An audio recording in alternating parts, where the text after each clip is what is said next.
Imagine losing your home, your country, and the literal physical box where you believe the creator of the universe actually resides. Yeah, all in one afternoon. It's just a completely mind-bending scenario. Right. I mean, back in the 6th century BC, the Israelites didn't just lose a devastating war. They basically lost their entire cosmic operating system. That is a great way to put it.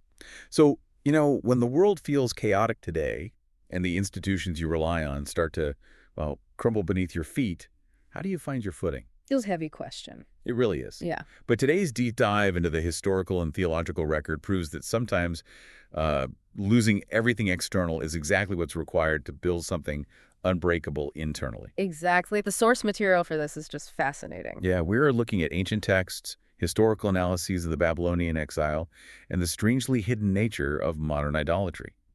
Our mission is to uncover how ancient geopolitical chaos and a young prophet's radical message completely redefined where the divine lives. To really grasp the magnitude of this shift, you have to, mentally place yourself in the shoes of an ancient Israelite before the exile. Okay, set the scene for us. Well, for them, God's presence was not this abstract, everywhere all at once concept. It was hyper-localized. Like physically tied to a specific spot. Exactly. It was physically linked to a specific geography and an object, the Ark of the Covenant, sitting right in the inner sanctum of the temple in Jerusalem. Wow.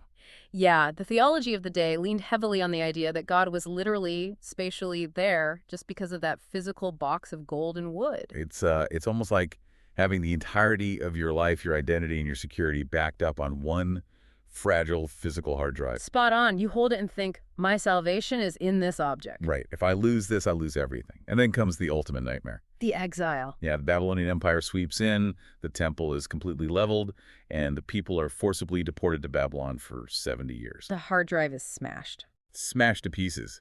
And into that absolute despair, a prophet named Jeremiah drops a massive theological bombshell. He really does. In Jeremiah chapter 3, verse 16, he declares there will be no new ark. Wait, none at all? None. He says it won't be remembered, it won't be missed, and no one will even think about it.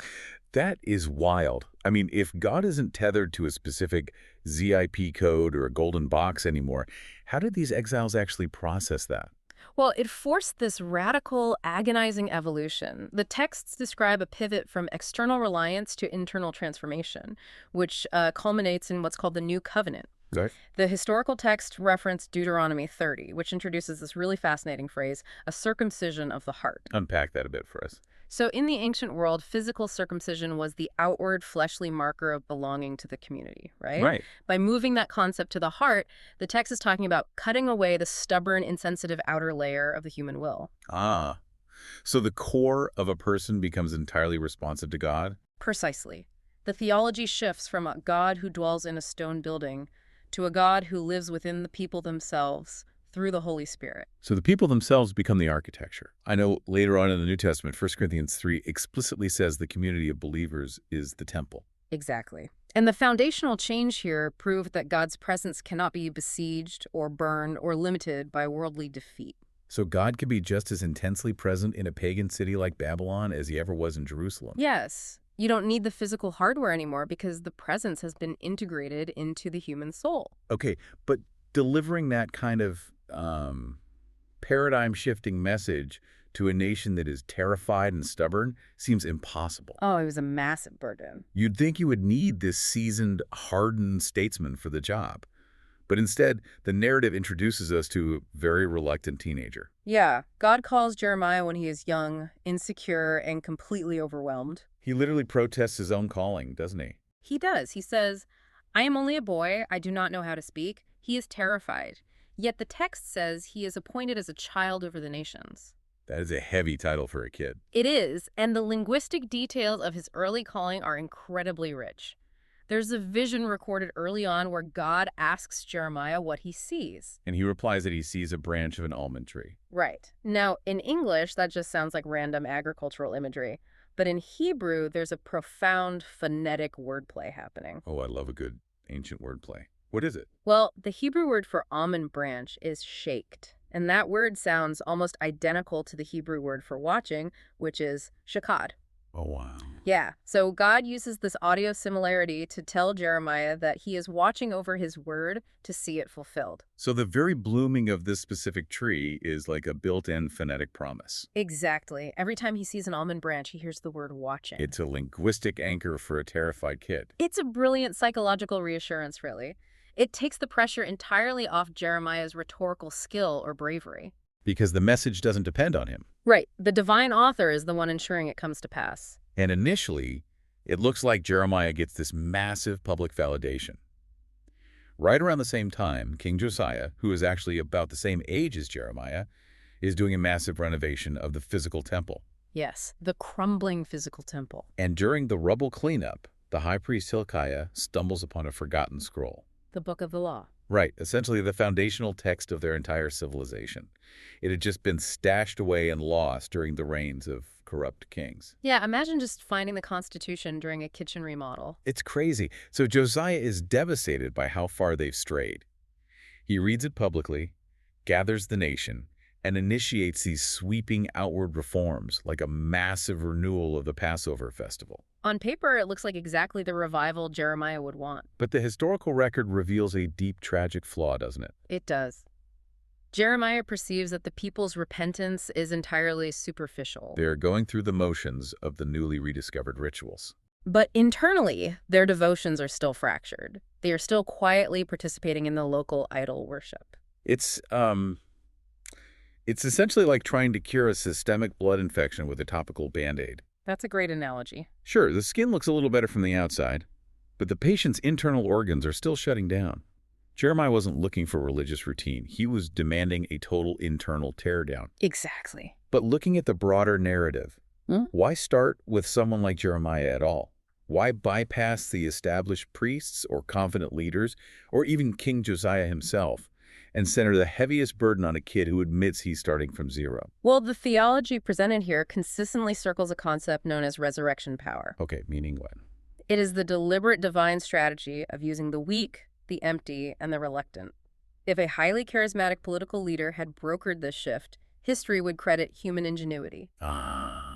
So by starting with someone who is objectively inadequate, the resulting transformation is unmistakably recognized as divine power.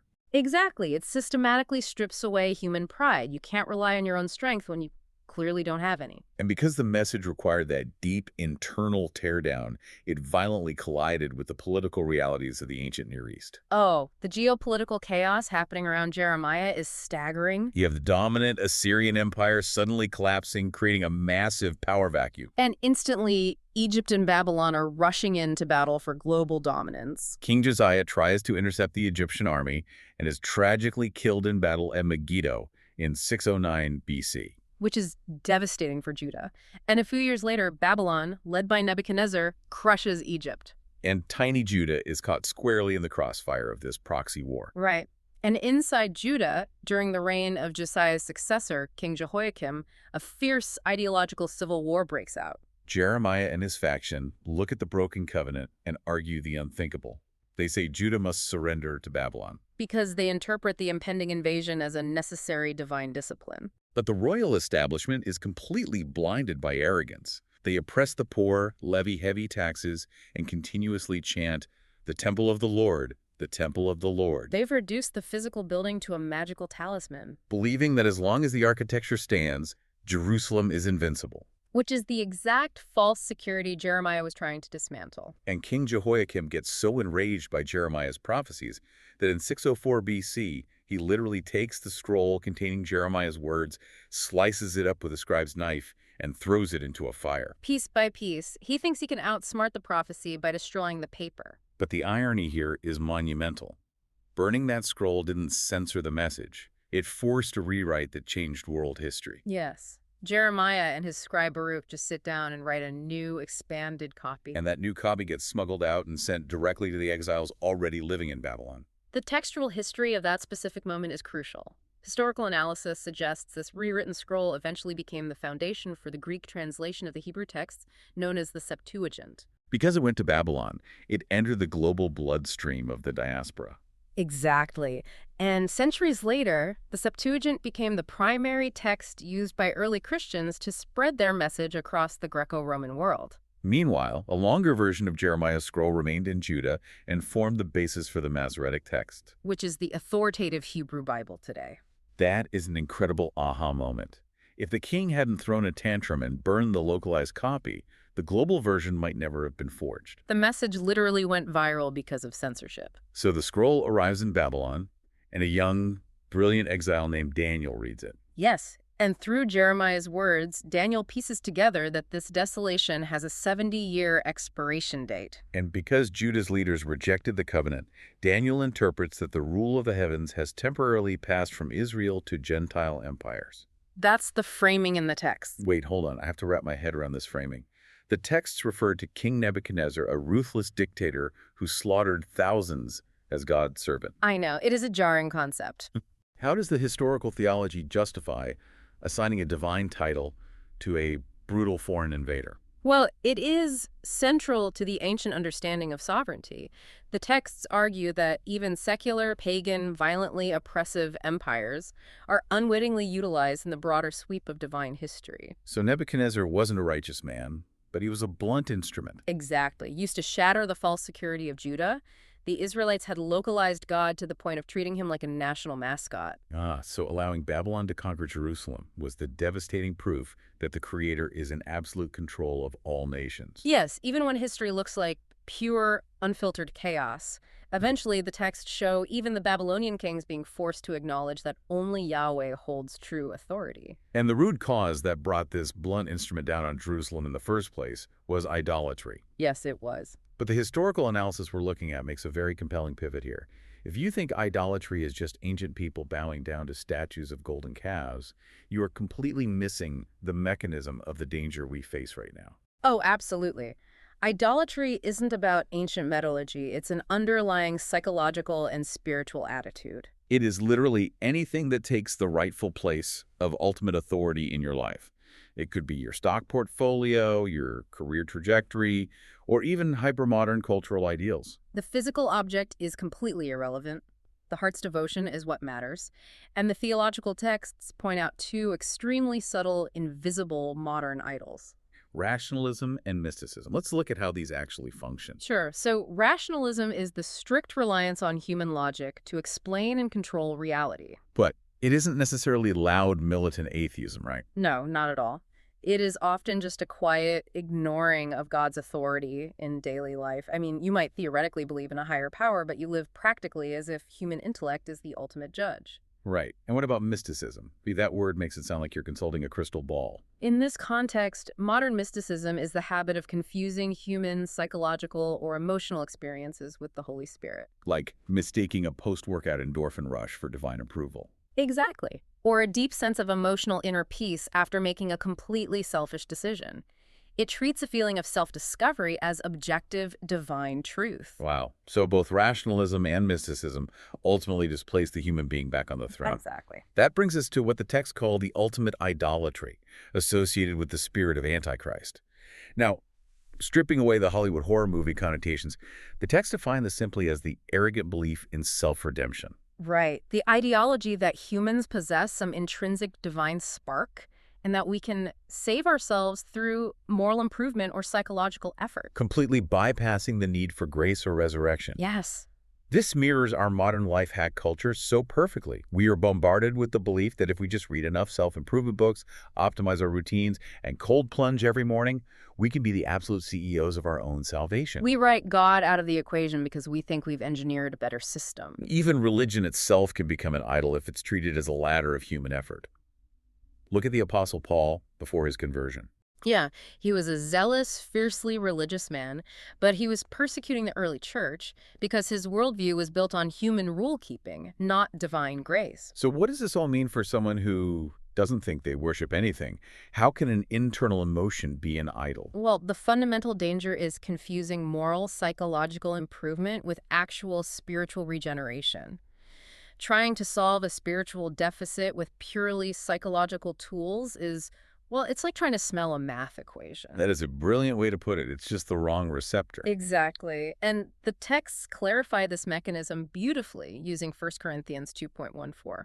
Paul writes that human nature and God's spirit operate on completely different frequencies, He says spiritual truths are spiritually discerned. meaning no amount of human philosophy or deep intellectual rigor or manufactured emotional peace can substitute for the actual living presence of the Holy Spirit. When we elevate our own psychological breakthroughs to the level of divine truth, we are worshiping our own capacity. Right. So, if human effort fundamentally cannot save us, and our modern world is essentially a minefield of these invisible idols, how are believers supposed to actually live and lead right now? The theological framework draws a really sharp boundary around the church's actual role in the world. The goal is absolutely not to force the world to conform to Christian ethics through legislation. It's not about seeking worldly political dominion. No. According to 1 Timothy 3.15, the community's role is to quietly be the pillar and foundation of truth. But it gets even broader, doesn't It it? does. Ephesians 3.1 states that the church's role is to display the manifold, complex wisdom of God to rulers and authorities in the heavenly realms. So the audience isn't just human politics, it's a cosmic audience. Yes. The way believers live in humility on earth is meant to echo into the spiritual realm. That completely flips the modern concept of leadership on its head. It's a direct contrast to the corrupt kings of Jeremiah's day who crushed the poor to build fortresses. The new covenant model of shepherding is wildly different. It's Jesus looking at Peter and simply saying, "Feed my sheep." It's about leading through sacrifice and humble example. Not consolidating power to control people. Remember, the Apostle Paul had to violently reject the celebrity leader model in Corinth. Right. He reminded them that one person plants a seed, another waters it, but only God causes the actual growth. Exactly. But I have to ask about this recurring theme in the texts. If 1 Peter says believers are supposed to live as foreigners and exiles passing through a temporary world, why should you care about your community at all? That's a fair question. The natural human instinct would be to just build a spiritual bunker, stockpile canned goods, and hide. A bunker mentality is a very common reaction to cultural chaos, but it is the exact opposite of the biblical mandate. We actually have to go back to Jeremiah to understand how an exile is supposed to live. What does he say? In Jeremiah 29.7, God gives the devastated Israelites in Babylon a shocking command. He explicitly tells them to seek the peace and prosperity of the city to which they have been exiled. Wow. And pray for it. Yes. You do not conquer the pagan world through force, and you do not hide from it in fear. You serve it. The early Christians modeled this beautifully.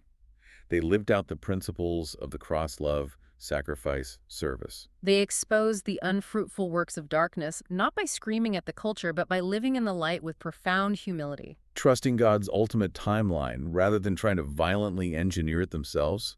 What an incredible journey we've mapped out today. It really is. We started in the ancient, smoke-filled ruins of Jerusalem, where an entire civilization realized the golden box they worshipped was gone forever. We explored how the agonizing shock of the Babylonian exile forced a monumental evolution. Proving that the divine presence couldn't be destroyed by an army, it moved inward into the human heart. Right, through the new covenant.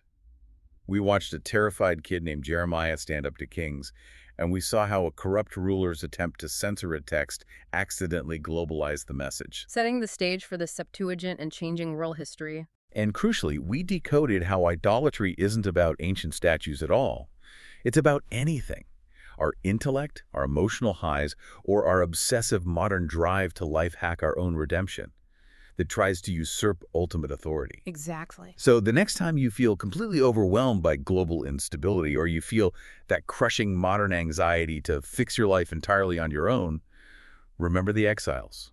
You don't need a physical temple, and you certainly don't need perfect self-reliance. True power is internal. And it is perfectly okay to feel like you are only a boy facing an empire. And as you reflect on the devastating loss of that ancient physical temple, consider this. If the greatest spiritual expansion in ancient history was catalyzed precisely because the external structures were completely stripped away, what current failure, loss, or ruin in your own life might actually be clearing the ground for an entirely near unbreakable foundation?